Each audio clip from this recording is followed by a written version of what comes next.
Chapter 4 The Celebrity. I remember the day when we talked and finally set things straight. My mom picked me up from the Fountain Day School, where I was in first grade, and on the drive home, she mentioned that there was something very important she wanted to discuss with me. Naturally, I thought that maybe my teacher had told her something about me, though I couldn't think of what. But when I asked if I'd been bad, she told me not to worry. "You're perfect, Budgie," she said, stroking my hair. "I love you so much." It was nice spending so much time around my mother. She wasn't working like she used to. In fact, when E.T. began filming, she had quit working 2 or 3 jobs to give me the support I needed. Afterward, she went out on an occasional audition, but her schedule wasn't nearly as busy as it had been in years past. She was pretty much around the house every day, and that was nice. I liked her saying goodbye to me in the morning, and knowing that she would be at home when I got back in the afternoon was something to look forward to. "What do you want to discuss?" I asked. "I think we need to make a decision about the way we're living," my mom said. "Isn't everything going fine?" "I think so, and that's what we need to talk about," she said. "We both like the amount of time I've been able to spend at home lately, right?" I nodded. "Well, Drew, here's the thing. We can go back to living our normal lives, with me working and you going to school and auditioning when I have time to drive you. Or we can turn it all over to you and let you pursue your career." "I want to keep acting, Mommy," I said. "Think about this carefully," she cautioned. "I love you very much, and I want to know what you want because you're a part of me, and your happiness and my happiness depend on each other." "I just want to keep acting," I said. "I love it. I love doing it." I understood what my mom was saying perfectly, and my mind was made up before she even finished. At times when I imagined myself a grown-up, I thought perhaps that one day I might like to work as a television news anchorwoman. Either that or as a construction worker on a big high-rise building. One or the other. But rationally, I knew that acting was in my blood, that I felt best about myself when I was working in front of the camera. The attention I received was great, but I also loved becoming a different person with a different name, bringing this person on a piece of paper to life. "Then that's what we'll do, Budgie," my mom said. That decision made, life for the mother and daughter assumed, for the first time since the initial months following Drew's birth, the flavor of a routine. For both Jade and Drew, it was a welcome respite from the constant shuffle of schedules they'd tolerated for so many years. Their quality of life didn't suddenly get remarkably better, it merely stabilized. Jade drove carpools to and from school, and afterward she took Drew to her weekly dance lesson. She was home to make dinner and to put Drew to bed. In addition to her motherly chores, Jade assumed the task of managing her daughter's career. She'd earned her battle stripes as both actress and wife, and thought herself as well-versed and sharp-eyed as anyone when it came to show business. She previewed scripts, rehearsed with Drew, discussed characterizations, and mapped out long-range career directions. It was a decision that would color and confuse their future relationship, but it seemed a natural move. Who better to look after Drew's interests than her mother? But my mom didn't have anything to do with my next role. I got that by myself. My class was putting on a production of Sleeping Beauty, and I was one of several girls who tried out for the part of the princess. I was probably more nervous about getting that than any of the other work I'd done, but there was a reason for that. His name was Alex. Alex was the cutest boy in the class. There wasn't a single girl who would dispute that. He had brown hair, chestnut eyes, and dimples. He was playing Prince Charming. Needless to say, When the teacher told me that I was chosen to be the princess, I flipped. Why make such a big deal about a dinky school play? Because at the end, the prince kisses the princess, and I, like everyone else, wanted to smooch with Alex. We rehearsed for a week before getting to the end of the play, when it was time to practice the kiss. Okay now, Alex, I remembered the teacher saying, you kissed Drew. Both of us pretended it was no big deal, but I was melting inside. With the entire class watching, many of whom were hooting and making fun of us, Alex bent over and gave me a quick little peck on the lips. It was so fast, but it was so wonderful. My first kiss with a boy. Ah. School let out in June, a few weeks before E.T.'s premiere, which allowed Drew and her mother to fly to New York for several sneak screenings of the film. Despite great anticipation, no one knew what to expect from Steven's little movie. That summer's blockbuster, the critics assumed, was going to be Spielberg's other movie, Poltergeist. However, each audience that saw the movie loved it, remembered Jade. And more it became apparent that it was going to be big. Indeed, by the time of its gala, star-studded premiere at the Cinerama Dome in Los Angeles, critics and moviegoers alike knew E.T. was something special. There was absolutely no way to prepare for what happened to me, to all of us, from the morning after E.T. came out and on. For me, it was like walking into a thunderstorm without warning or protection. I was staying at the Universal Sheraton Hotel with the two other kids from the film, Henry and Robert. All of us were best friends. We'd stay up all night telling ghost stories and playing Dungeons and Dragons. The night before, we were having a messy food fight, and I remember screaming, look at what's on TV. It was the local news, and a reporter was standing out in front of the Cinerama Dome talking about this film event and the incredibly long line of people waiting to see it. The longest line ever, he said, for the opening night of a movie.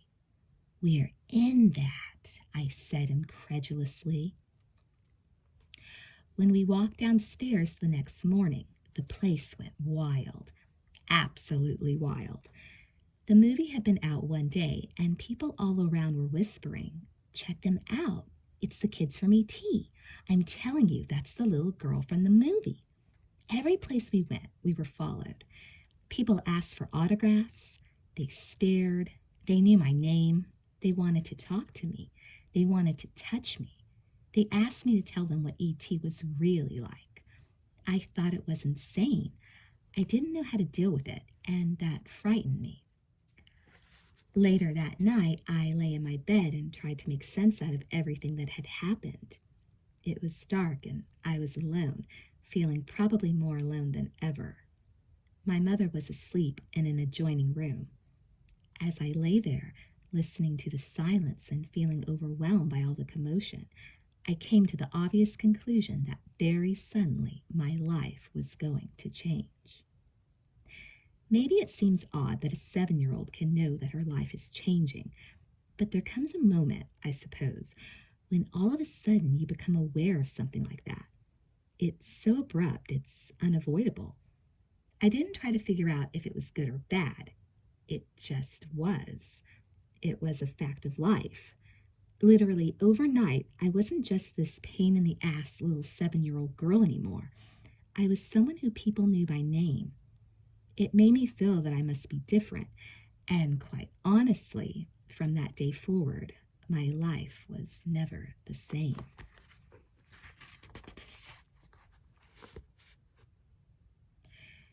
In its first 2 months of release, E.T. grossed an amazing $200 million, spinning off E.T. dolls, games, posters, and bedsheets.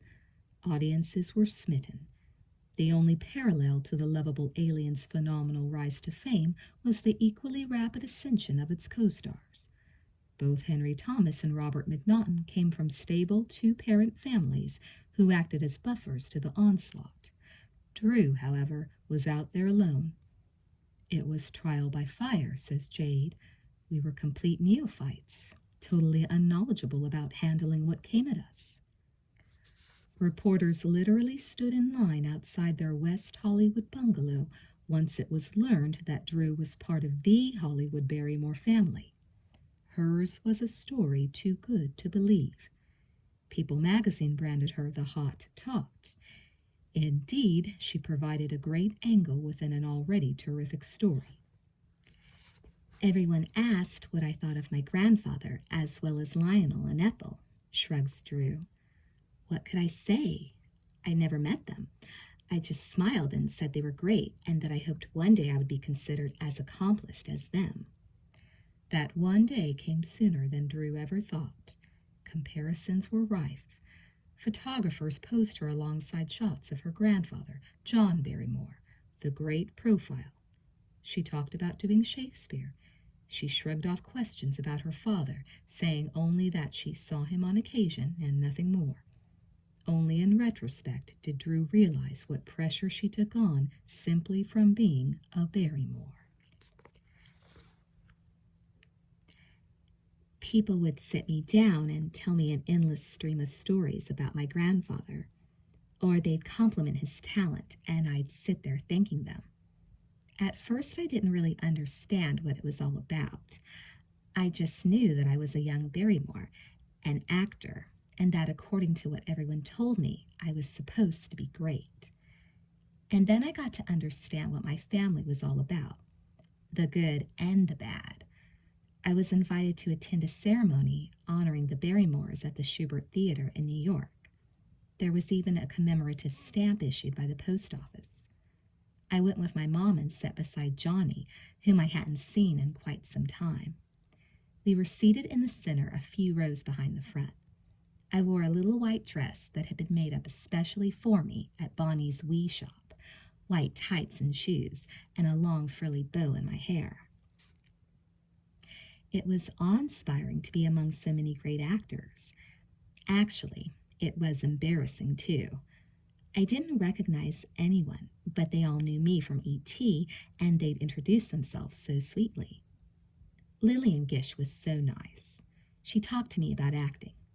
If this is your heart's desire, she told me, and what you really want to do, I hope you do it always. It will be good to you. Needless to say, I was honored by the attention. Dumbfounded is more accurate. For me, it was an event of self-discovery. No one had ever told me about my family. I was a Barrymore. So what? One time, I had tried asking my dad, but he never gave a straight answer. Finally, I got so frustrated, I stopped asking. But at this event, suddenly, I heard people reminisce endlessly. There were plenty of individuals there who knew all about my grandfather's drinking and wild ways, and I listened to several of those tales, disgusted because they reminded me of my own father. But there were so many more stories about the Barrymore talent, and that was wonderful.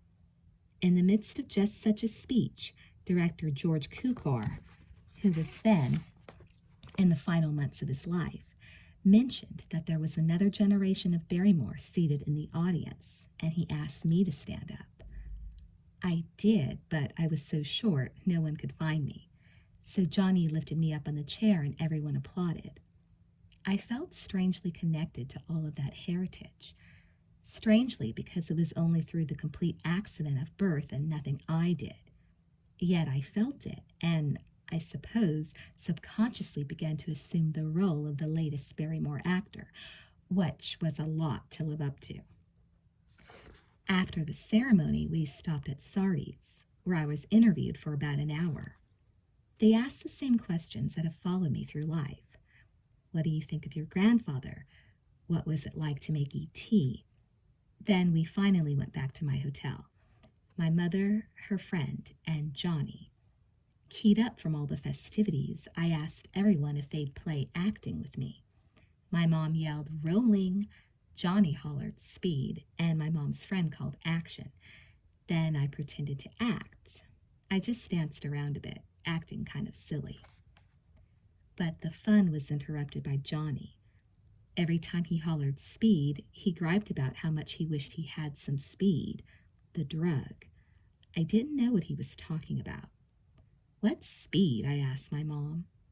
It's something that's bad for you, she said.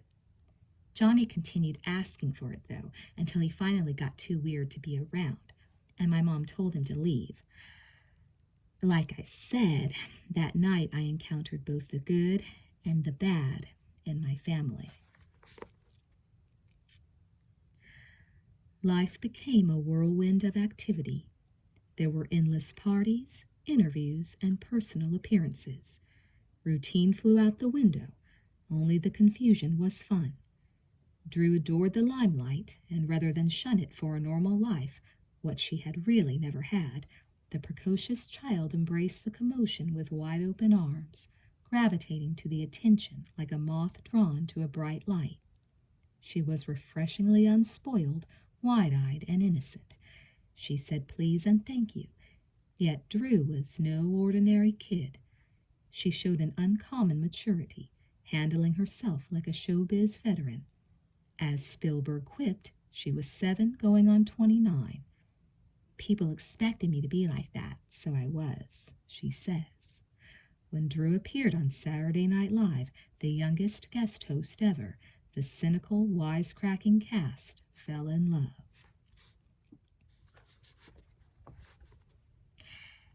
Eddie Murphy always called me precious.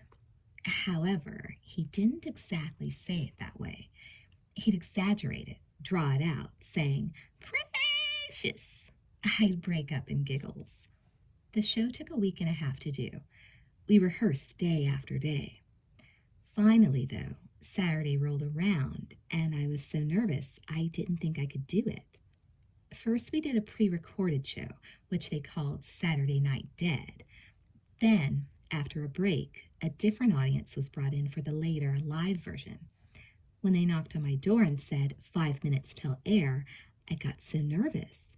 But Eddie and Joe Piscopo came in right after and told me that everything was going to be fine, and that made me feel really good. I was too scared to do the opening monologue, so instead they passed out note cards to the audience and asked them to write down whatever questions they wanted to ask me. Then, when the show started, Tim Kozorinsky accompanied me out on stage, read me the questions, and I answered them. The funniest part of the show was the takeoff we did on E.T. Stephen was sitting in the front row, and he brought Robin Williams with him, which frightened me so much. But I saw both of them laughing, and that made me feel more relaxed. When the show ended, the entire cast started hugging me and holding me up. I never wanted to leave. It was the best feeling. Afterward, I asked my mom if there was any way I could become a cast member. I'd had so much fun. Fun. By summer's end, there was still no end to the dizzying tumult, which the good-humored little girl viewed as an abundance of fun. While her friends at home prepared for the start of 2nd grade, shopping for new school clothes, buying pencils and paper, and arranging new dividers in their notebooks, Drew was off on a month-long promotional trip to Europe, stopping in France, England, Norway, Germany, and Japan as E.T.'s goodwill ambassador to the world. She was a remarkable sight, stepping off the plane at Tokyo's Narita Airport, for example, droopy-eyed and jet-lagged after a tedious 15-hour overseas flight, clutching a teddy bear and smiling without complaint for the army of photographers who camped out to meet the plane. She traded quips with Johnny Carson on The Tonight Show. It was stupefying how much Drew had grown up in such a short time. Finally, though, Drew and Jade were on their way home. One day they were at John F. Kennedy International Airport in New York, waiting for a flight to Los Angeles, when Jade noticed that Drew didn't seem quite herself. She looked uncharacteristically glum, preoccupied. "Do you feel okay, Budgie?" asked Jade. Drew nodded. "Then is anything wrong? Anything bothering you?" Drew shook her head. "I'm tired," she said softly. She was also not telling the truth. Not one to complain, Drew was concerned about returning home. She didn't want to say anything, though. On the set, she knew no one wanted to hear complaints, and she followed that rule off the set as well. But she was worried. Home was suddenly such a strange place, as strange and as frightening as had been that sudden onset of fame after E.T.'s premiere. Life had changed, and going back was full of uncertainty. 2 days later, Drew returned to her first-grade classroom at Fountain Day School. God, it was so different. Everyone looked at me as if I were the creature from the Black Lagoon, or some kind of mutant celebrity. I wasn't the same little kid anymore. That much was obvious, and it was a very scary feeling. 5 months earlier, my biggest claim to fame was that I kissed Alex, the cutie in the school play. That made me a big shot for about a week. But from the moment I checked back into school, I was set off from everyone else, as if I was some kind of alien. Kids called me E.T. Hey, E.T., they'd call. How come you look so funny? Or, E.T., why don't you phone home? It was everywhere. Teachers came up to me and told me how much they enjoyed the movie. Their children enjoyed the movie. Everyone wanted to know what E.T. was really like. And if I didn't want to talk about it, I was branded a snob. It was as if someone had secretly stuck a sign on my back that said outcast. Before, the fact that I'd been in a few movies and commercials was no big deal. A few of the other kids at school had too. But fame really set me apart. And honestly, that was the last thing in the world I wanted, especially at school. I needed to be accepted. It had always been that way. I wanted to be just like them. I wanted to have a mother, a father, and brothers and sisters. I didn't, and that made me feel different. Then I became famous and felt even more out of it. I couldn't stand up in a desk and scream, "There's nothing special about me," but I wanted to.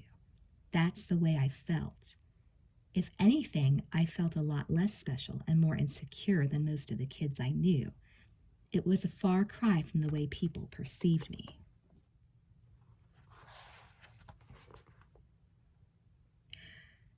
Maybe Spielberg, the surrogate father, sensed that Drew's re-entry to everyday life might be a trifle bumpy. He never said so. But one day he did present his favorite little actress with a fluffy little kitten. Drew named him Gertie, a boy with a girl's name. Drew thought it was pretty funny. Like the cat was a misfit, she laughs, which, when she analyzed it, wasn't that far off from her own self-image. Many nights Drew curled up on her bed with Gertie, her compassionate confidant, and expressed those feelings she kept hidden to everyone but herself. I told him how alone I was feeling, Drew says. One night I told him everything about my dad, and I swear I thought I saw a tear in his eye. Indeed, John Barrymore was an ominous presence Drew wasn't able to reconcile, nor could her mother, for that matter. Separated since before Drew's birth, Jade was in the midst of attempting to acquire John's signature on the official divorce papers. It was a fierce, messy battle. Each try would result in a pitched, screaming battle that would end with John ripping up the papers and storming out.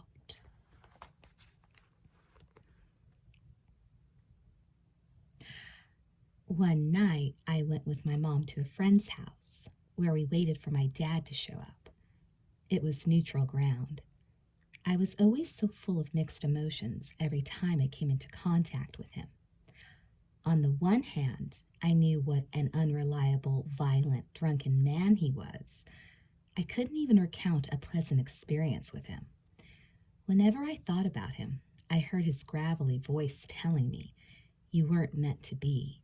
I didn't want to have you." On the other hand, I was his daughter. I shared his blood, his last name, and I wanted so much to be loved by him. I needed it. When I didn't get that love, I figured that it was my fault.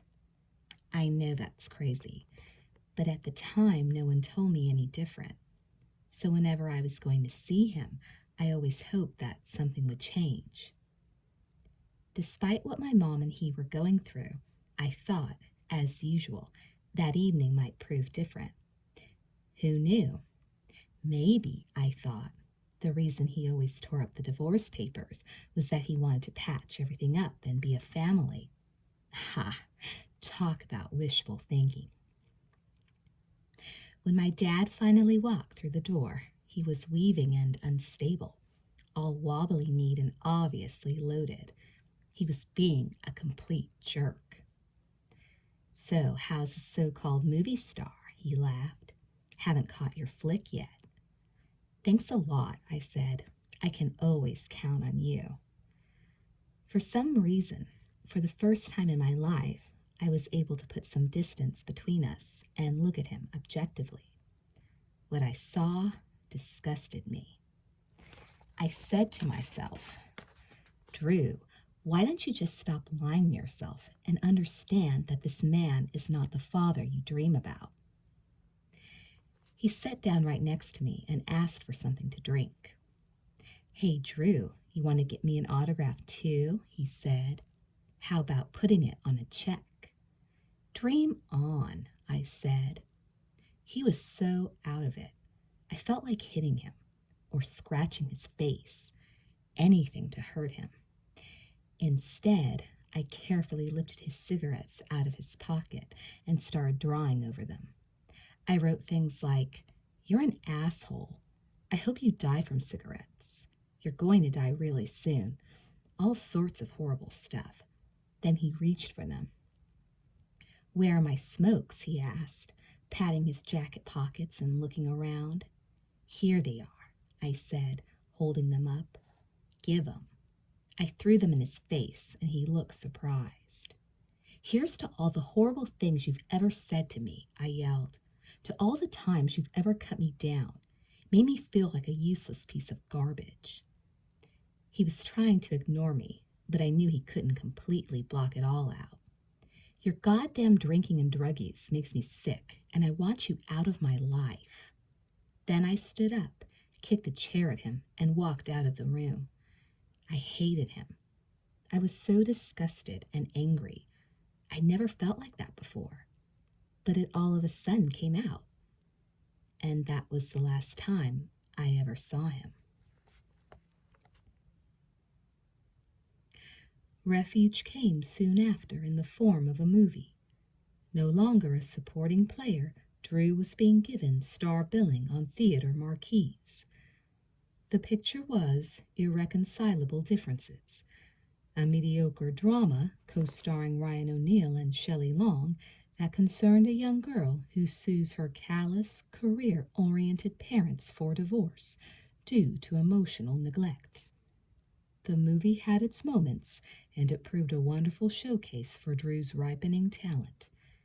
Yet the irony of the role was too much to ignore.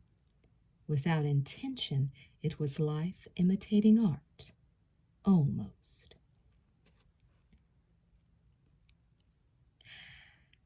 When my mom read that script to me, I identified with that little girl. Our situations weren't that different, emotionally, anyway. For a while, I wondered if I shouldn't try divorcing my parents, at least my father. My mother was not having much luck with divorcing him. I thought that if I did, it would make it easier for her. Maybe the pain both of us were feeling would subside. But that was a short-lived idea. I didn't want to divorce my mother. Later on, maybe I would have entertained the notion more seriously, but not then. However, I liked the girl's attitude and went into making the movie closely identifying with her. It wasn't hard for me to get upset with my movie parents, especially Ryan's character, considering the scene I'd recently had with my real father. Unfortunately, My excitement was dampened by the unpleasantness of making that movie. Compared to E.T., which was sheer heaven, Irreconcilable Differences was utter hell. It was racked by nonstop fighting. The director and the producer always wanted different things. When they did finally agree on something, which was rare, the actors wouldn't be satisfied. The littlest shots literally took up to 30 or 40 takes. It was unbearable. Ryan kept my sanity. There was one particular shot, not even a scene, just a tiny shot, that involved me, and it took us somewhere in the neighborhood of 40 takes before everyone involved was satisfied. By that point, I was so emotionally drained that I broke down and cried. I hadn't ever felt stressed like that, and no one even looked at me sympathetically. I fled to my dressing room. A few moments later, Ryan came over. He was very fatherly. He draped his arm around me, then gave me a hug and shrugged. Shit happens, you know? I know, I nodded. We're professionals, and sometimes we're forced to work with amateurs. He made me smile. Tomorrow's going to be better, he said, grinning at me. Really? You never know. Chapter 5. Growing Pains. Despite Ryan O'Neill's paternal optimism, Drew nearly quit the acting business after Irreconcilable Differences finally wrapped. Tension from the arduous 3-month-long production sapped the 8-year-old's enthusiasm and left her disillusioned. Acting, Drew believed, was supposed to be fun. It was her only means of escaping real problems, and she depended on it. But if acting was going to prove unpleasant, then, she told her mother, she didn't want to do it. That was fine. There was no pressure on Drew to continue. As far as Jade was concerned, whatever Drew wanted regarding her career was the right decision for her. In the meantime, there were other changes.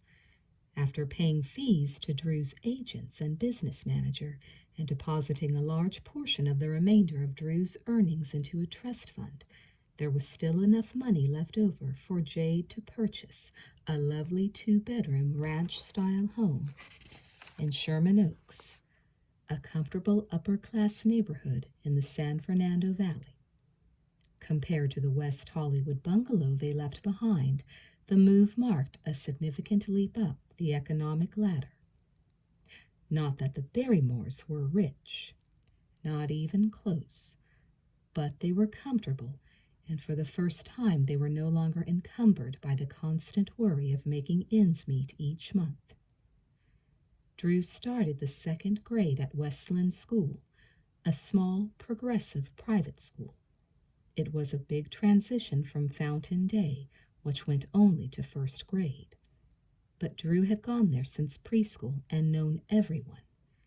At Westland, where the term was already in progress, not only was she the new girl in school, but her celebrity led to unmerciful scrutiny by the other kids.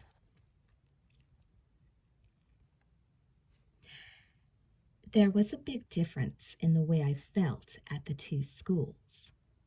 When I returned to Fountain Day after making E.T., I was treated differently. A little bit had to be expected. The kids made fun of me, they asked questions, and perhaps were a bit intimidated. I think a lot of it was born out of jealousy. However, they'd known me before I was famous, so it wasn't that big a deal. But changing schools, the first of several times that I went through that, was something else.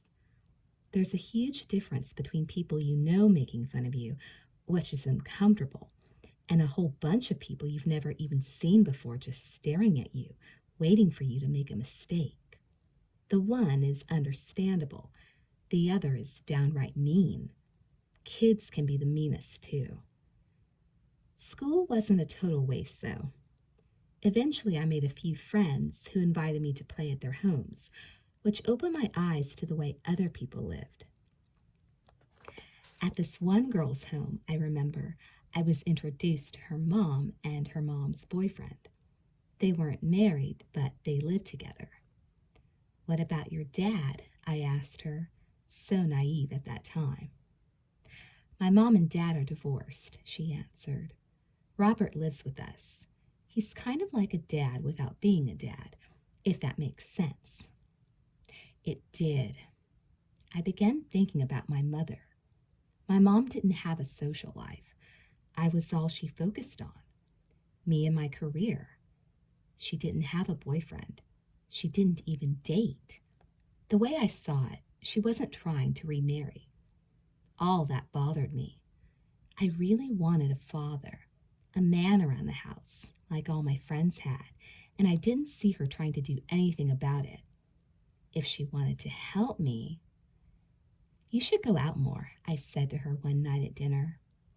"But I'm happy the way things are now," she said. "Well, why don't you get a boyfriend at least? I mean, my friend's mom has a boyfriend and he lives with them." "I think I just need to be on my own," replied Jade. "For now, that's what I think is best, taking care of me and you." I let the subject drop. What more could I say? But I still didn't understand why my mom was so opposed to having a man around the house, especially if, as she always said, she really cared about my happiness. Time and time again, I told her that I wanted to be a regular family with a mother and a father. At that time, what I wanted most in the world was to be loved by my father. Realizing that was impossible, I wanted my mother to find a replacement. But I thought she didn't seem to care. All Drew saw was a mother who read over scripts, huddled with agents, and worried about good career moves. Although Drew had put acting on the back burner, Jade knew it was only a temporary situation. In the meantime, scripts continued to flow in without interruption. After all, Drew was a brand name actress in big demand. Despite Drew's hiatus, Jade didn't interrupt her routine of screening prospective projects and ferreting out the best possible roles. She didn't want Drew to have an ordinary career. No, she wanted a film career.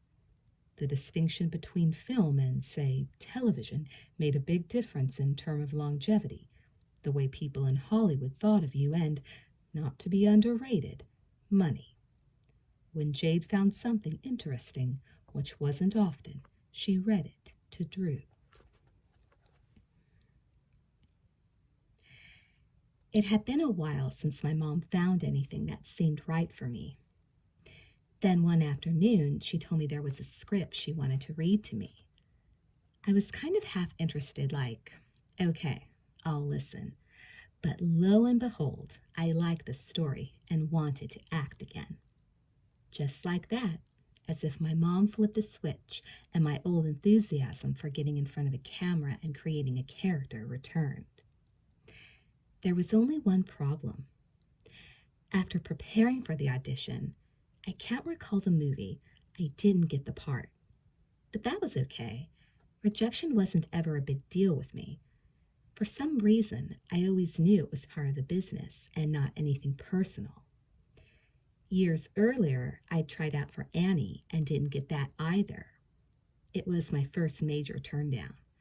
But then, right after, I got E.T., and that convinced me that certain things were either meant or not meant to be. It was beyond control. Not long after, another script that I liked a lot came in. It was Firestarter. At that time, my friends and I were into horror stories, and Firestarter, written by Stephen King, was a great one. It was about this little girl who was able to set things around her on fire at will, and sometimes even when she didn't want to. I liked it immediately. Maybe there were times when I thought that special power might come in handy. Anyway, this time I got the part, which wasn't just a regular part, but the starring role in a cast that included big-timers like George C. Scott and Martin Sheen. The movie was produced by Dino De Laurentiis, who was an absolute doll, so sweet and so very Italian. Because it was Dino's film, we had to travel to his studio in North Carolina, and that was exciting. It was my first extended trip away from home. The picture was scheduled to shoot for 3.5 months. That meant I had to fit my whole life, literally everything in my room, clothes for every kind of weather, hair dryers, stuffed animals, books, into several suitcases. Before we left, my mom checked to see if I'd packed properly. "Do you have everything, Drew?" she asked, holding a checklist. "I must have," I laughed, gesturing around the barren room. "There's nothing left anywhere." 8 hours later, we were in a new place. Drew and Jade situated themselves in a charming old 2-bedroom home located in suburban Echo Park, North Carolina, where they seemed to step into the slow rhythms of a different culture. From the outset, though, the shooting schedule proved grueling, particularly on Drew, who was in nearly every scene of the movie. Work began when the sun went down and continued late into the night. Drew slept until early afternoon, then attended 3 hours of school before arriving at the set. Fortunately, though, the stress of working long hours under adverse, sometimes frightening and dangerous conditions was ameliorated by the friendliness of the cast.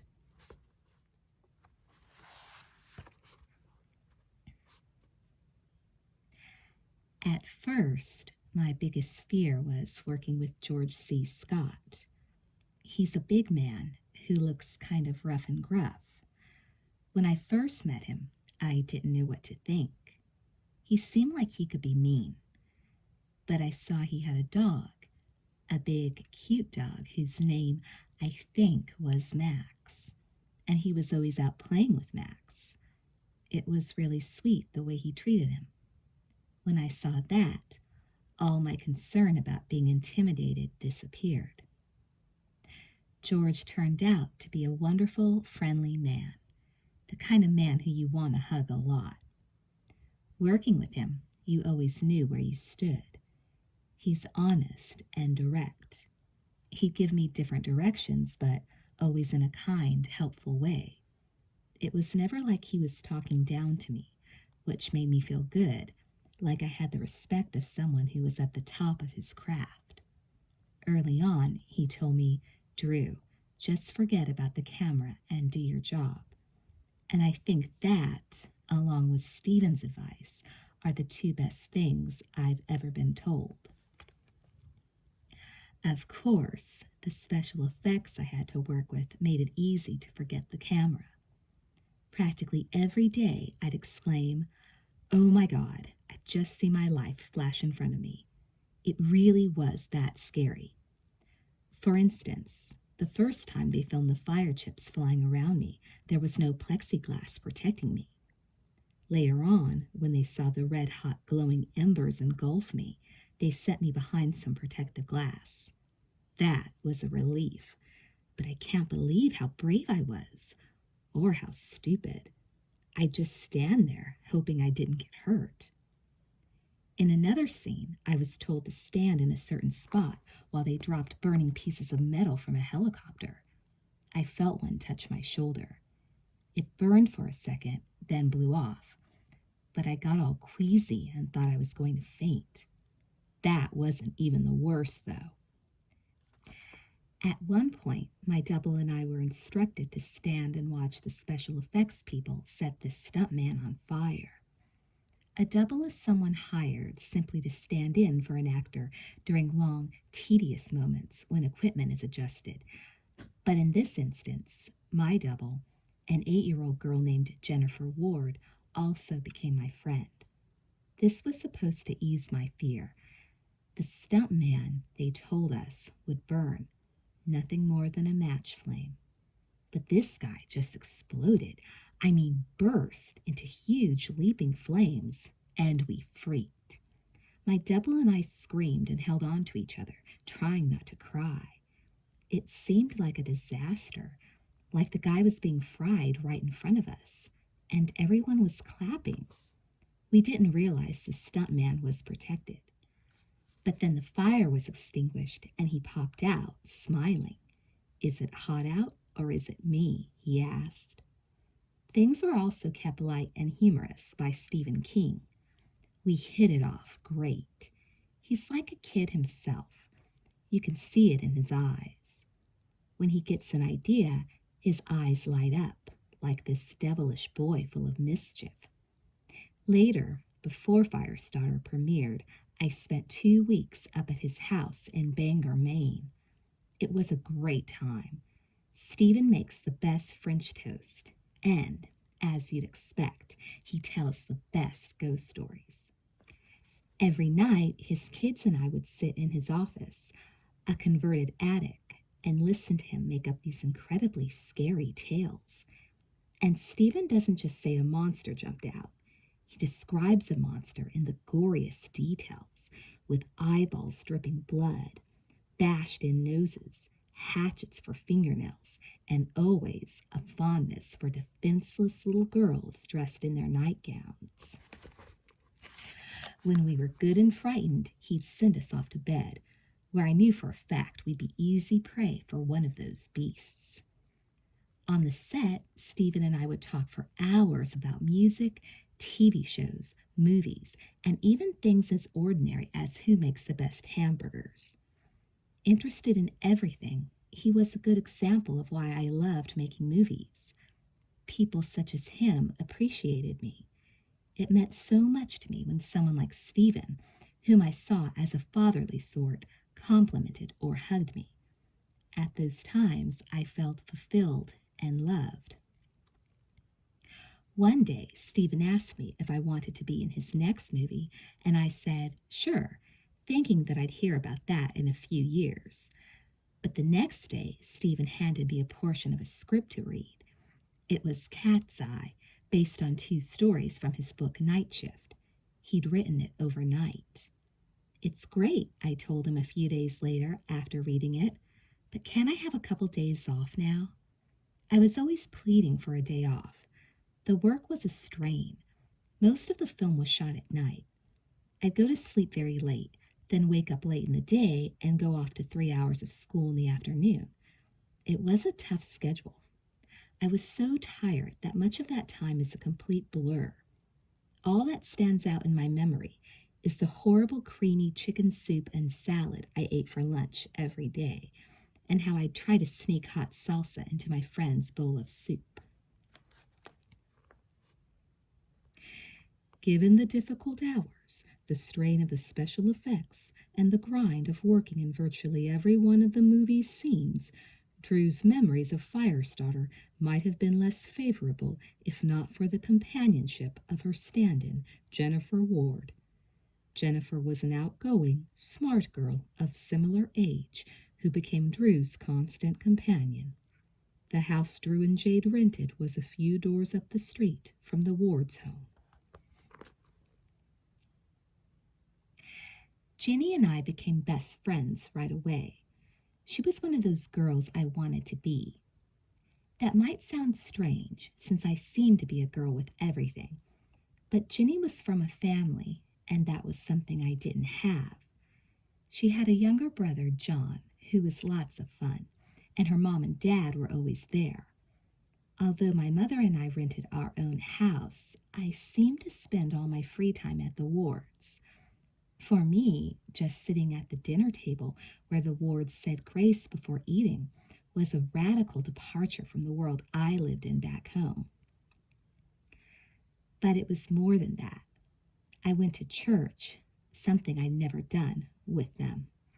I sat in the car when Mrs. Ward did errands, and I got in trouble with Ginny and John.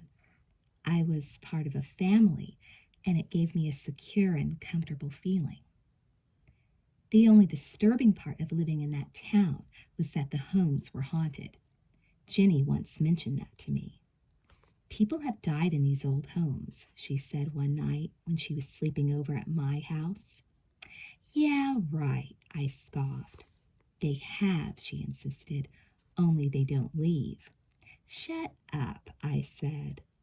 Erica's house is where they mainly live, she told me. Erica was another girl our age, a friend of Jenny's who lived on the same street. I didn't believe any of what she was telling me. Considering the gruesome stories Stephen always told us late at night, I figured Jenny had been hanging around him too long. Just go to sleep, I said.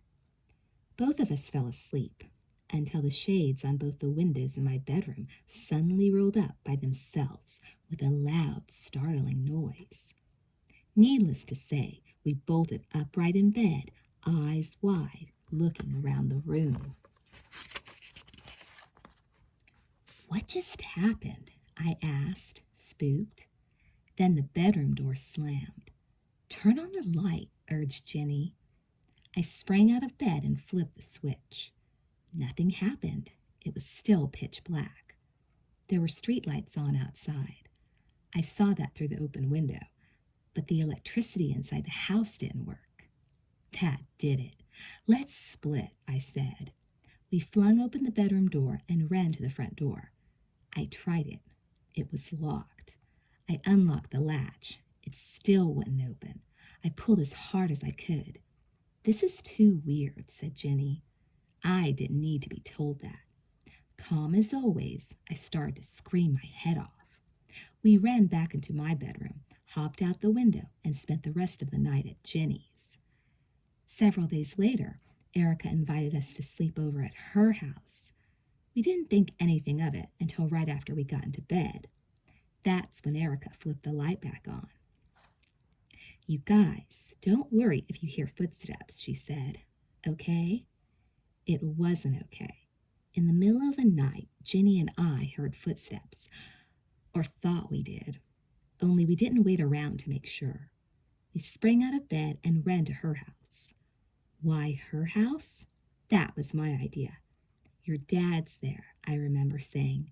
He'll protect us. I really believe that too. After living in North Carolina for more than 3 months, I'd convinced myself that I was part of the Ward family, which gave me tremendous security and comfort. I liked having a dad, a brother, as well as a big family.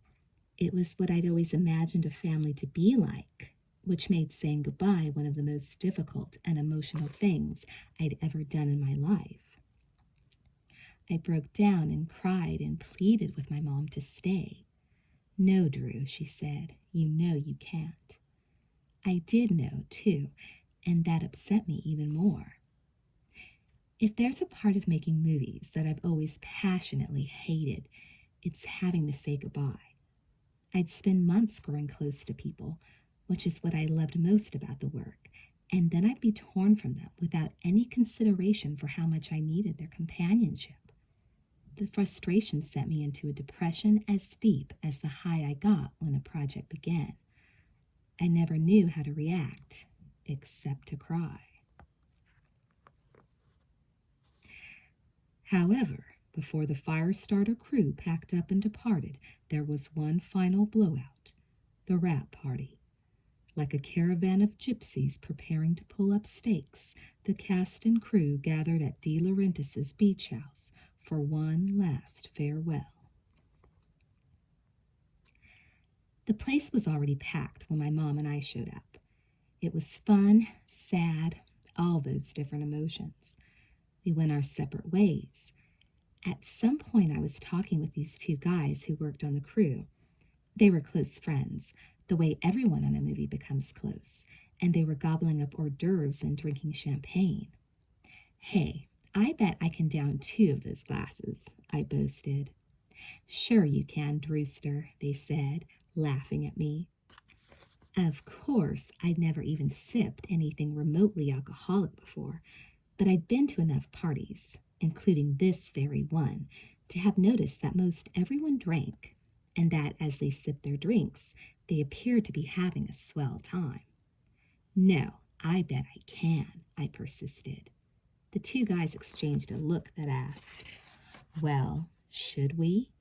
Then one of them shrugged, filled his glass, and handed it to me. "Down it, champ," he said. I took the crystal glass and studied it for a moment. There wasn't that much in it, I thought. It was bubbling. It looked pretty, refreshing.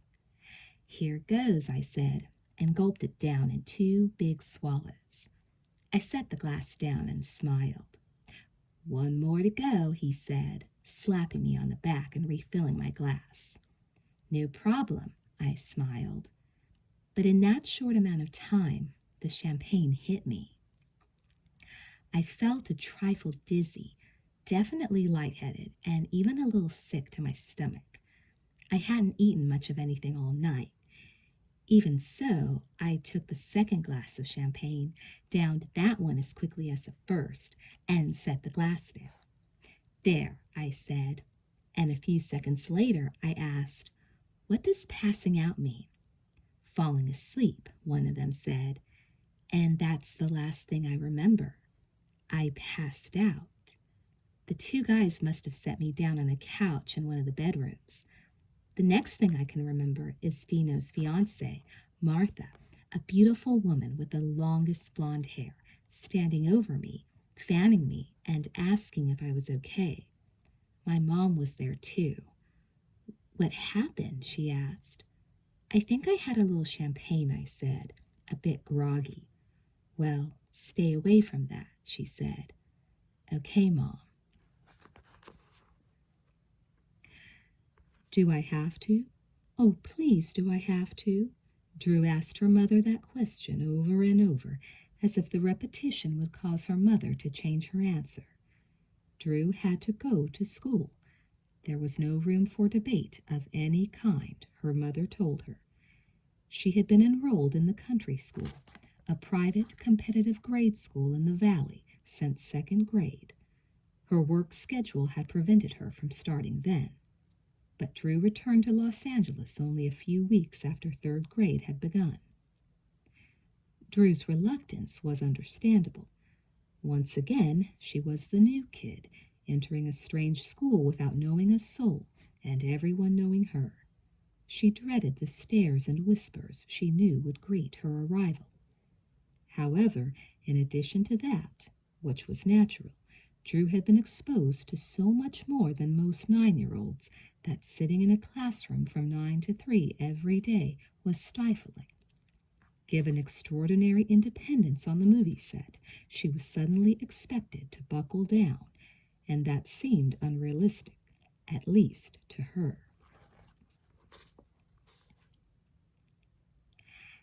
After coming back home, my interests changed quickly. I had been used to playing dolls with Jenny, but after a while I got accustomed to the LA nightlife.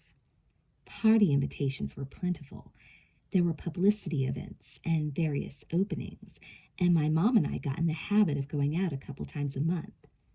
In a way, it was all quite innocent. I was always by far the youngest person wherever I went, and I'd kind of float around, talking to people or keeping to myself. Yet the party time environment was intoxicating. I loved it for the same reason I hated school. I belonged. If for no other reason than I was Drew Barrymore, the celebrity, I was part of it. Someone. Being in the thick of all those people was like a big security blanket. I didn't necessarily understand what the fuss was all about. I remember going to a party at Ma Maison, which was then the drop-dead trendy restaurant, and everyone there was talking about how wonderful it was to be there. I wandered around, my head about waist level to everyone else, and listened to them talk endlessly about the marvelous food. I didn't get it. On a plate would be 1 bite of steak, a pea, a carrot, and half a melon ball. People drooled. This food is to die for. Yet I was pleading with my mom to stop at Burger King on the way home. Somewhere around this time, I also learned about sex. Sex. It was a word I heard a lot. Darling, you look so sexy, or there's too much sex in this movie, or there's not enough sex in this movie, or they're upstairs having sex. I picked that up at a party once and wondered what that meant. Why were they, whoever they were, upstairs having sex when everyone was downstairs at the party having fun? It was a mystery to me. But one night I was watching a movie on cable. I don't remember what it was. Some horror picture like Friday the 13th. And in it there was a sex scene. I watched the guy and girl kiss, get into bed, hug each other, and roll around. It looked great, like they were having a lot of fun. Several days later, I got out my Ken and Barbie dolls, but instead of whatever game I usually played with them, like house or disco, I removed their clothes and pretended they were having sex. It was all embarrassingly naive. Just how naive I discovered one night at a party when I was standing around with my mom and some people. It was still early, and everyone was trading ideas of what to do afterward. "Why don't we have sex?" I chimed in. Everyone's jaw dropped. I could almost hear the thud as they hit the floor. I didn't understand. "Isn't it like a joyride?" I asked, using the language I'd heard in the movie, which I thought referred to something like going on a Ferris wheel. My mom's eyes nearly bugged out. "Oh my God," she exclaimed, taking me aside and saying, "Drew, I think we need to have a talk." Compared to the experience I was collecting, third grade was a lesson in futility. Scholastically, I suffered, and that became a situation I came to accept as normal. I wasn't stuck up, nor did I consider myself too good for school. That wasn't it at all, since I didn't feel that way. If such a thought had ever hit me, I could have said, "Why practice handwriting when I have Stephen King writing a script for me? Why study arithmetic when I have a business manager who handles everything? Why do this? Why do that?" But that wasn't me. No. Compared to what I knew existed out in the world, school was just plain boring. In class, I was restless, and the teachers came down hard on me. I worked at about a C level, under what I was capable of, but I got into trouble fairly often and found myself in a rut where I didn't want to try to do any better. It was the opposite way I felt about myself when I worked on a movie. There, I desperately wanted to excel, even if it meant expending every last ounce of energy. The start of summer found Drew and Jade returning to the languid southern charm of Wilmington, North Carolina, to film Cat's Eye. For Drew, it was as much a relief to be away from the rigid demands of school as it was comforting to return to the familiar warmth of Dino De Laurentiis, Stephen King, and the rest of the crew who'd worked on Firestarter. Best of all, though, was meeting up with her close friend, Jennifer Ward, who was again hired as Drew's stand-in.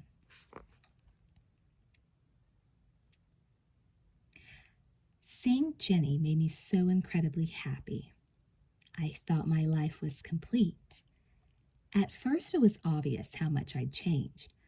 I spoke differently, using a lot of slang I'd picked up in Los Angeles, and I talked about things that just weren't part of her world, like the Carson Show, various clubs I'd been to, and entertainers I'd met. It wasn't intentional. I wasn't trying to make myself seem better than I was. That was my life. But within a week, all those cultural differences melted away, and Ginny and I were the same as we always were. It was as if nothing had changed during the 6 months I'd been away, and in many ways, nothing had. My mom and I rented a home one door down from the Wards, and like before, I was at their house all the time. Or Ginny and I were on the set 6 days a week, always looking for free time to spend with each other. We liked hanging out with James Woods, who was very funny, and I worked a lot with Candy Clark. One scene we did together, where I found my pet parakeet, Polly, dead and blamed my mother, required lots of crying. Candy was curious how I always managed to summon the tears so convincingly on cue. I'd never told anyone my method before. Whenever I had to cry, I got very intense, and if there were a break in the scene, I'd keep to myself or hide out in a dark corner so the mood wouldn't be broken. It seemed mysterious to others, I suppose. But there wasn't any secret. When I needed to cry, I explained to Candy I thought about Gertie, the kitten Steven Spielberg had given me, who had run away. He was about the only one in the world I could tell my problems to, I said, and then he split. One day he just never came back. He was probably sick. Yeah, she said, cats are like that. But it's always made me sad to think about losing him. Sunday was our day off, which meant all week we looked forward to Saturday night. I'd usually show up at the wards late in the afternoon, my pajamas and clothes in a little suitcase. Jenny's mom would make iced tea, and we'd play outside till dinner, petting her cats, making masks from the hanging moss, or riding bikes. At night, we'd have a pajama party, trying on clothes and dancing to all of Jenny's 45 RPM records. I loved dancing to Madonna's hit Borderline. We also liked acting out our favorite scenes from Mommy Dearest, which would end with us laughing on the floor and me screaming, "No more wire hangers."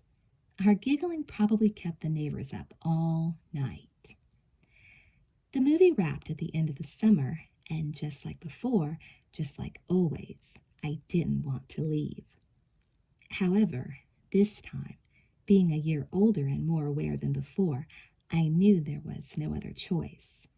I cried. I cried so hard. I loved Jenny and her family. I loved the life I had there, but I knew it wasn't mine. On the way to the airport, I saw my relationship with the wards as no different from the parts I played in the movies. They were a fantasy brought to life, a dream, my dream. Only I knew that the next day I'd wake up and it would all be over. Chapter 6. Little Miss Bad. Saying goodbye was never easy, but it was nothing compared to returning home. When Drew arrived back in Los Angeles, her loneliness had changed into anger. She was upset that she'd worked the entire summer, even though it had been her own choice. Before Cat's Eye, Jade had tried persuading her to take some time off. But Drew had replied, "I don't want to just sit around LA for 3 months." Not when she could reap all the emotional benefits from being part of a production. However, that only made returning home more of a letdown. In Los Angeles, it was just Drew and Jade. Compared to the set, compared to the Wards' bustling home, their 2-bedroom house was empty and subdued. Right away, Drew called her 2 best friends, Gigi and Chelsea, to tell them she was back.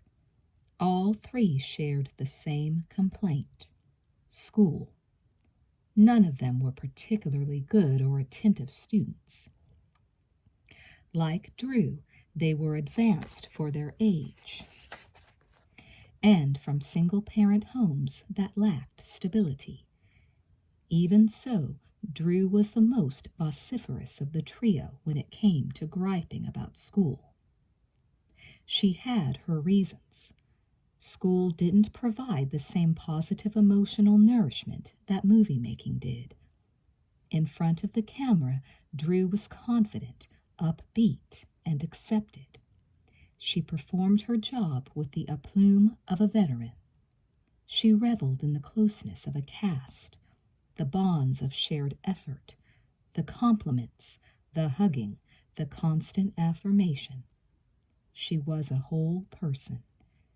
At school, Drew was an outsider, distanced from classmates by her fame, insecure, and full of self-doubt. She had difficulty buckling down and concentrating. Her teachers pegged her as a problem. Students singled her out. The disparity between lifestyles aroused a frustration that eventually turned into rebellion. I started fourth grade slightly behind in the work, even though I'd been tutored regularly on the set. But instead of encouraging me to do better or giving me extra help, the teachers put me down. They criticized me for placing my career ahead of education. At times, they treated me with a pettiness that I imagine was due to jealousy. They showed little sensitivity toward me. There was trouble every day, but on one day in particular, when I didn't do an in-class assignment properly, the teacher called me on it. He didn't just tell me I did it incorrectly. He didn't even criticize me. No. Instead, in front of the entire class, he told me that I was stupid. Stupid. Also, that I wasn't ever going to amount to anything. "I think you're headed toward failure, young lady," he said in front of everybody, "and I don't think there's anything I can do to help." I wanted to crawl inside myself and die, but there was no escape. I vowed not to show any emotion, though. I sat there, stone-faced, crying on the inside and completely humiliated. Why that teacher seemed bent on destroying me is beyond my comprehension. If that wasn't enough to ruin whatever self-image I had, there was this nasty group of guys who were constantly on my case. They delighted in belittling me. Their torment was endless. Jealousy is the only reason I can figure they acted like that. Almost daily, they hit me with books, called me names like fat ass, pig, fatso, and said my nose looked like Porky Pig's. The worse they treated me, the more I wanted to fit in, and the harder I tried. I had suffered enough rejection. I didn't want any more. One time, I thought that if I wore surfer shorts, if I dressed more like them, I'd fit in. I got this kind that had a spaceman design on them. Not exactly what I wanted, but I was just happy to get anything. When I walked into class, they burst out laughing and called me a cosmic cow. I was crushed, absolutely mortified. But I wasn't a person who would fight back. I didn't have it in me to lash out. I didn't have the self-confidence that required. From day one, my dad had made me feel like such an unworthy person that I accepted all these deprecating remarks as if they were gospel. Instead of telling them to take a leap or something to that effect, I just took their cutting remarks until eventually I let them completely undermine everything I knew to be true. Out of self-preservation, I began looking for some other kind of situation that would provide me with the type of positive emotional support I got on a movie set. See, I knew there were times when I felt good about myself. It was always when I was working. Work was my salvation. But what was it about work that made me feel that way? The obvious answer, at least to me, was that I became another person. I didn't act my character. I became my character, which was lots better than being fat, ugly, and stupid Drew Barrymore. But it was more than that. I seemed to be more readily accepted by older people. I always got along with everyone on the crew. I knew how to talk to older people. My place with them was so much better defined than it was with kids my own age. Only one situation came close to substituting for work: the clubs and parties my mom and I attended on weekends. They were as near to make-believe as a 9-year-old could find. I'd spend hours getting ready, putting on the right dress, doing my hair, trying to sneak on as much makeup as I could get away with. It was like getting in costume. Then, when we'd arrive, They knew me. It was always, "Hey, Drew, how's it going?" And there was nothing as invigorating as walking in and being engulfed by the thud of blasting music and the swirl of flashing lights. It was Disneyland for adults, only I got to be part of it. We went out pretty regularly, sometimes once a week, other times up to 5 times, but nothing was ever enough for me. Being the youngest person at every party spoiled me. People treated me like a little toy, always telling me how cute I was, patting me on the head, or giving me a playful squeeze. However, since I was dependent on my mom, I couldn't always go when I wanted, which was all the time. That led to numerous arguments. I'd want to go out and party. My mom would want to stay home. I'd storm out anyway. It was a tug of war that marked the start of what became my constant struggle for more freedom. We started getting into fights pretty often. I couldn't understand why I could go out only when she wanted. It didn't seem fair. It made me hate authority. I thought the key to happiness was being older. Adulthood. Yeah, that was it. 21 became my magic number. Adults, I figured, didn't have to answer to anyone.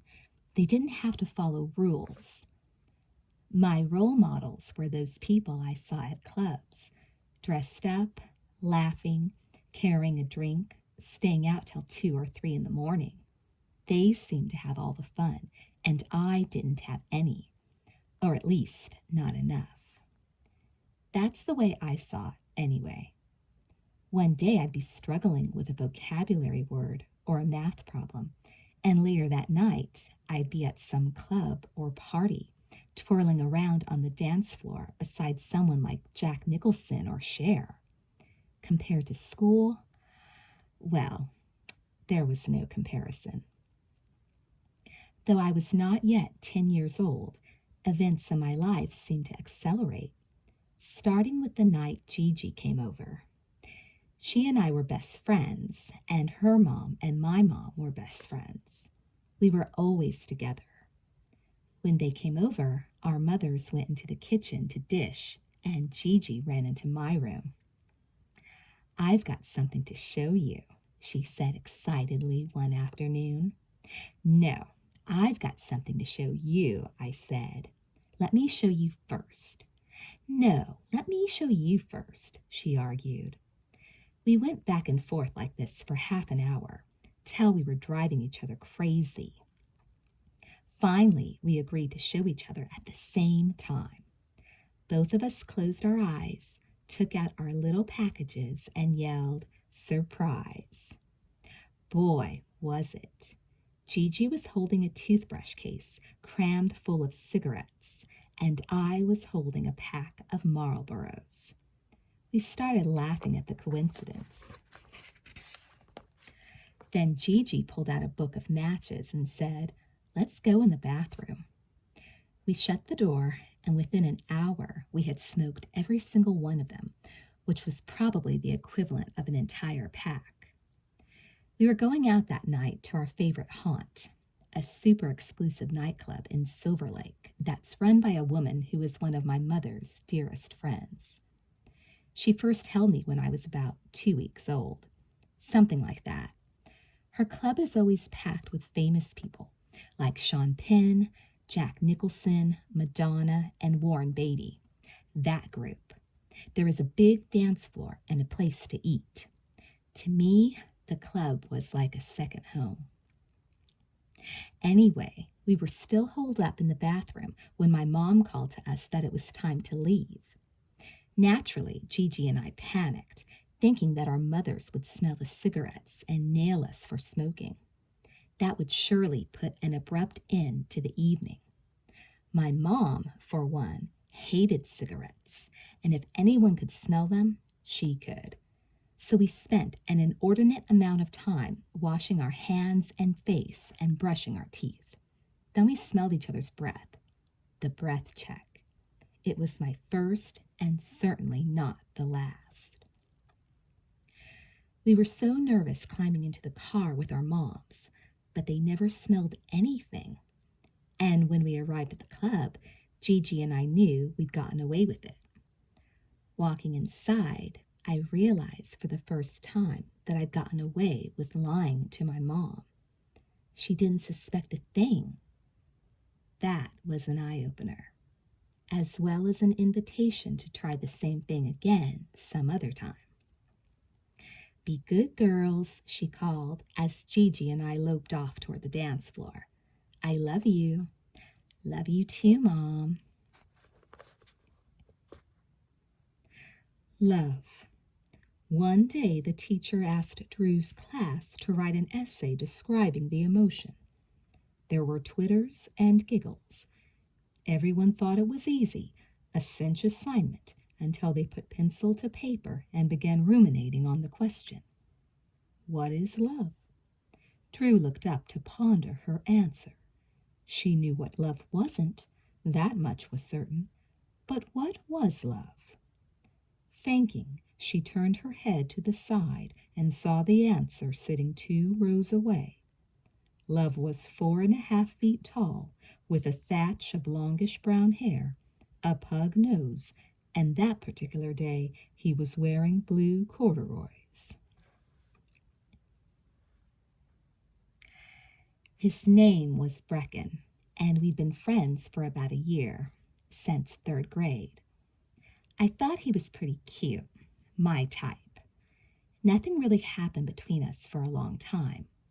We definitely liked each other, but I think we were embarrassed to admit it was anything more than just friendship. It was Gigi who began noticing that I liked Brecken. "How much do you like him?" she asked. "We're just friends," I said. "Would you like to kiss him?" she asked. "Oh, yeah, right," I scoffed, refusing to admit that kissing Brecken didn't seem like a bad idea at all. At the same time, Brecken started hanging around me more than usual. We became better friends. Then one night he telephoned and said that he had a problem he wanted to discuss with me. There was this girl, Tracy, he explained, who really liked him a lot. I mean, a lot. She wouldn't leave him alone and kept pestering him to go steady.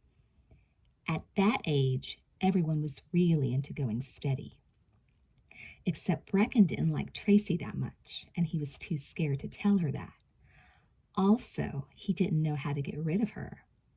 "What should I do?" he asked. I offered a few suggestions, but he didn't go for them. "Maybe you could pretend to be my girlfriend," he said, and then she'd leave me alone. "You mean like go steady?" I hedged. There was silence. The biggest question a guy could ask a girl then was, "Do you want to go with me?" I'd never been asked, but I'd begun hoping Brecken might. The situation was perfect, only he was too embarrassed to come right out and say the words. So I made a suggestion. "What if we ask each other?" I said. "We'll trade words." "Okay," he agreed. "But you go first," I added. So Brecken said "do," and I said "you," and so on, until he finished with the word "me," after which I quickly said "yes." Less than a week later, Brecken and I, a steady couple, were at Gigi's house. The 3 of us were sitting on the floor in her bedroom. She wanted to know if we'd kissed yet. We shook our heads. When she asked why not, both of us shrugged. "Well, why don't you?" she said. Tentatively, we turned toward each other, puckered tightly, and bumped lips. Or so it seemed. It was so quick. "How was it?" asked Gigi, who, when I think back on it, was incredibly nosy. "I think you need to practice." That sounded good to us, I suppose, because Brecken and I sat there, smiling, ready and waiting for Gigi's expert instructions. I have no idea where she picked up her expertise. Nevertheless, Gigi had a plan. She hastily stenciled a set of signs that said round 1, round 2, and so on, all the way up to round 6. Then she held up the first card and said, "Okay, Drew and Brecken kiss, round 1. We kissed, a little longer this time, but still quick. "Okay, now talk about it," said Gigi, "and then we'll try the next round." By round 6, Brecken and I were smooching like mad, passionate lovers. Thanks to Gigi's coaching, we spent nearly an hour instructing each other exactly how we preferred to be kissed. We trained each other, and it was great. From then on, we kissed all the time. In class, Brecken and I would always pretend to drop pencils or books. Then both of us would bend down to pick it up, and we'd sneak in some heavy kisses. One time, my mother was driving a carload of my friends to dinner at the Hard Rock Cafe. The car was packed. I was sitting on Brecken's lap. Someone tossed a jacket over us, and we made out the whole way there without my mom knowing. To this day, I swear, I can't kiss a guy without, at some point, thinking of Brecken. Really, he was the best kisser. Why? Because I trained him. More important, though, was the feeling I got from kissing Brecken. It was like a big wow that made me feel great. Becoming intimate with a boy seemed to satisfy my craving for affection. I was always searching for father figures in older men, particularly the ones I worked with. But kissing boys gave me a way to get closer than I'd ever dreamed. It made me feel so good. I became guy crazy, an addiction in which I used boys to find love, affirmation, and self-worth. I was like that song, searching for love in all the wrong places. The cigarette was a symbol, a sign of age, maturity, and coolness. It was prevalent in magazine ads, on television, among performers. Never mind the health warnings. More than anything, Drew wanted acceptance. She ached to be older and hip. A cigarette got her closer to that goal. If there was a smoke dangling from her pursed lips or poised between her index and middle fingers, she felt more like the others. There was another symbol, too. A drink. If she was going to complete the picture, she needed a cig and a cold bottle of beer. A brew. A brewski. A tall, cool one. She knew the jargon. In her mind, the two were indispensable to having come of age. And since she already smoked, Drew reasoned she might as well drink, too. Everyone cool smoked and drank. She saw them herself. It didn't matter if they were 21, if they were legal. She knew lots of underage people who drank. They were at all the parties. They even had their own parties. It was all a part of being in, of being accepted. I knew I was going to take a drink that night. It was Rob Lowe's birthday party. I think he turned 20. We walked up to the club, me, Gigi, and my mom, which was packed, and the doorman waved us all through. That was always one of my favorite parts of going to clubs, the fact that everyone knew me. Even if they didn't know my face, they'd say, "Aren't you the little girl from E.T.?" It was instant acceptance. I was part of the hip crowd.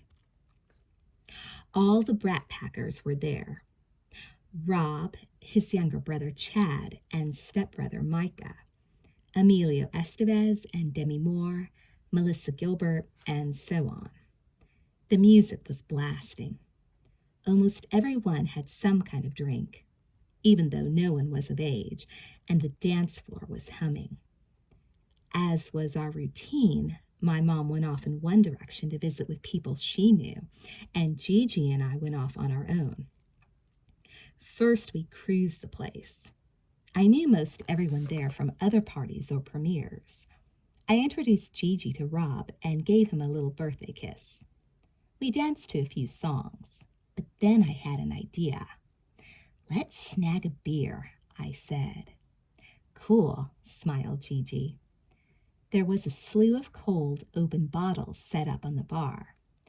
We walked up, quickly snatched one, and ran off to the bathroom, where we got into a stall and split the bottle while puffing on a couple of cigarettes.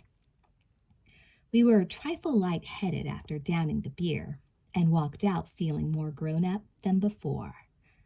We were like everyone else, swigging brews and smoking, even though we had to sneak them. Later, I got braver. I sidled up to one of the brat packers, a real Mr. Nice Guy, who was holding a bottle of beer by his side. Can I have a sip of your beer? I asked. Yeah, sure, he said, handing me the bottle. I'm sure he thought it was cute to give a little kid a sip of beer. But I quickly downed the remainder of his bottle. Hey, I said a sip, he said, taking the empty can from me. Sorry, I shrugged coyly. That's okay. You know, you just gave me my first beer, I said. Really? He said. Cool. Feeling a slight buzz, I began to flirt innocently with Emilio Estevez, whom I had a crush on. It was like batting eyes at your big brother. Then a slow song came on, and I made some comment about everyone slow dancing, about how much fun it looked to be cuddled up against someone, and Emilio smiled. Do you want to? He asked. I don't know how, I said. I've never done it before. Cool, he smiled. I'll take you on your first slow dance. He hoisted me up off my feet and carried me out to the dance floor. I wish I had a picture of that sight, which had to be amusing. I was about half Emilio's size, not to mention half his age. He was being especially nice to me. I looked around at all the girls, noticing how they leaned in tight on their boyfriends and nuzzled in close to Emilio, wrapping my little legs around his waist. It was the perfect antidote to being called fat and ugly at school. My heart was thumping. I was definitely in the throes of a heavy-duty crush. When the song finished, Emilio set me down, patted me on the rump, and went off to talk to someone else. I ran over to Gigi. I'm in love, I sighed. He made me feel so special, though sometime after that, emboldened by the alcohol and my attraction to virtually any guy who winked at me, I started making out with Micah, Rob's stepbrother, who was about 12. It was that kind of party. We were imitating the older people. But the big scene came at the end of the party. As I was leaving, Micah called me. I didn't respond and kept walking with my mom, but he came up, grabbed my arm, pulled me back, took me in his arms, and we started to kiss. Really kiss, like passionate 30-year-olds. Everyone was shocked. I mean, dumbstruck. Then I turned away and sighed. Goodbye. Goodbye, he bowed, blowing me a kiss. In the car, my mom rolled her eyes in disbelief. Drew, what's going on? She asked. Nothing, I said, in the sweet voice I always used when I wanted to appeal to my mother. Good, she said. I hope not. Drew was supposed to follow household rules. Jade set definite parameters, or tried to. Drew had the requisite chores of keeping her room straight and helping with the laundry. She had to attend school every day and then do homework, if any, before playing with friends. Bedtime was at 9 on weekdays, midnight on weekends. But none of that ever got through to me.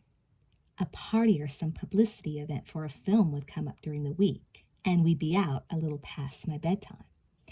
And on weekends, we usually stay out long past midnight. so I never took any of the rules seriously. They were always altered a bit or being broken. For example, my mom once found cigarette butts in a tree in our backyard that Gigi and I had left, and she erupted. Gigi's mom was shocked. My mom was royally pissed. But that was it. She just got angry. Then, a few weeks later, she caught us again with a third friend and got even madder. This time, she gave me a huge lecture about smoking. "Why do you do it?" she asked. "'Cause I like it," I said. "Why?" "'Cause I do." There was no getting through to me because of what cigarettes meant to me. I wasn't going to give up any part, no matter how small, of being accepted by people I liked. Even when my mom caught me and two friends smoking a third time and grounded me, it didn't deter me. Know why? Because a party or some other event came up that we went to, and suddenly I wasn't grounded anymore. It was becoming clear, I believed, that rules didn't apply to me.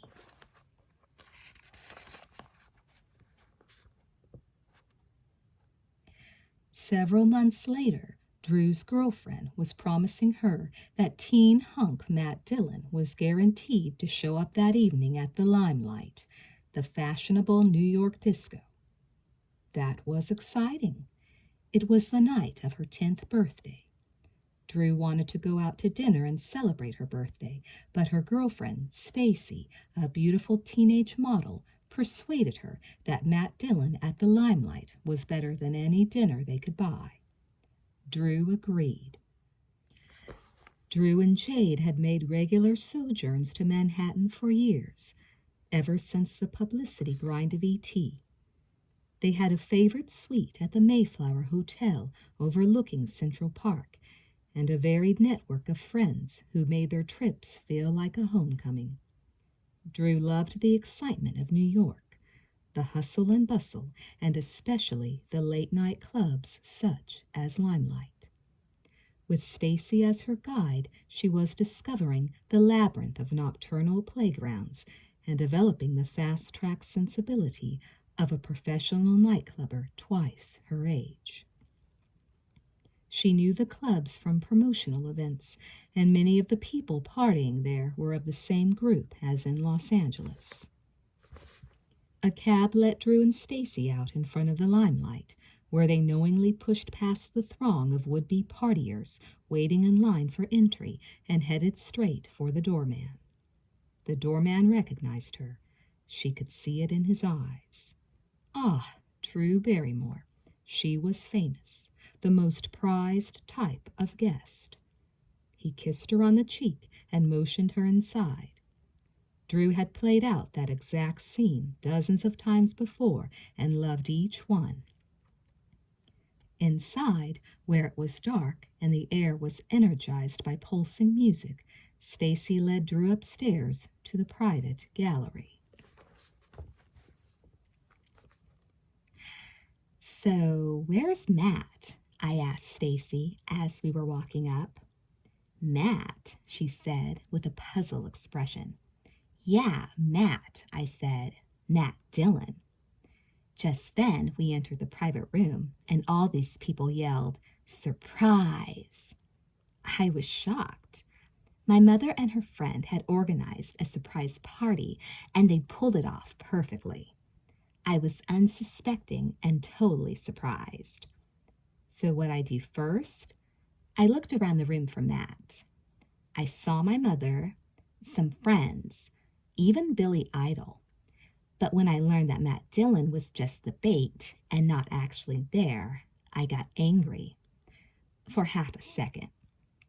Maybe I was spoiled, but I had such a mad crush on him, and Stacy had built him up all day, so it was somewhat disappointing. But there were lots of fun people there, like Moon and Dweezil Zappa, and Stephen Pearcy, the lead singer of the rock group Rat. There were balloons and streamers hung from every conceivable spot, a huge cake, and everyone sang this raucous scream tell your horse rendition of Happy Birthday that ended with all of us in hysterics. And we danced for hours and hours till I was exhausted. To anyone but me, it was a dream party. What bummed me out was the fact that I couldn't sneak a drink. Off and on that entire evening, I complained to Stacy that there was no place where I could escape and secretly down a beer.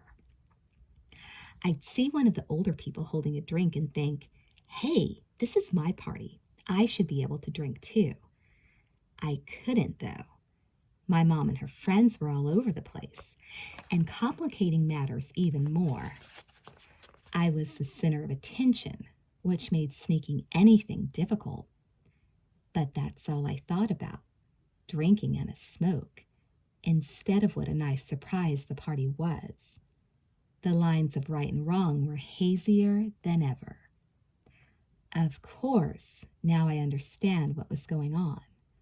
I was succumbing to the tease of alcohol, developing a mindset that had me believing I couldn't have fun, or as much fun, without sipping a drink or two.